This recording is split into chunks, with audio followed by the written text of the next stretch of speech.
Koan2 Perfection is normal. To err is human. When books were laboriously transcribed by hand in ancient scriptoria and medieval monasteries, errors crept in with every copy. Computers and networks work differently. Every copy is perfect. If you email a photograph to a friend, the friend won't receive a fuzzier version than the original.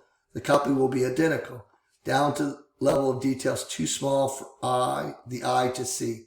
Computers do fail, of course. Networks break down too. If the power goes out, nothing works at all. Your secret word is going to be stamp. S-T-A-M-P. Your secret word is going to be stamp. So when you record this on your audio file, you need to be sure to drop this off in the comments in the drop boxes. So the statement that copies are normally perfect and is only relatively true. Digital copies are perfect only to the extent that they can be communicated at all. And yes, it is possible in theory that a single bit of a big message will automatically arrive incorrectly.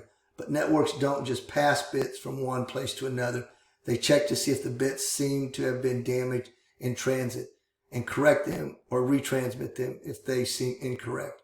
As a result of these errors detections and correction mechanisms, the odds of an actual error, a character being wrong in an email, for example, are so low that we would be wiser to worry instead about a meteor hitting our computers. Improbable though precision meteor strikes may be, the phenomenon of perfect copies have dramatically changed the law.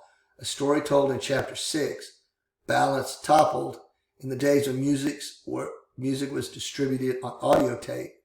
Teenagers were not prosecuted for making copies of songs because the copies were as good as the originals, and the copies of copies would be even worse.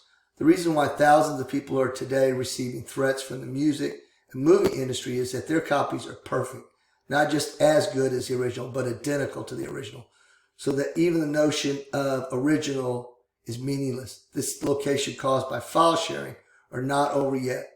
The buzzword of the day is intellectual property. But bits are an odd kind of property.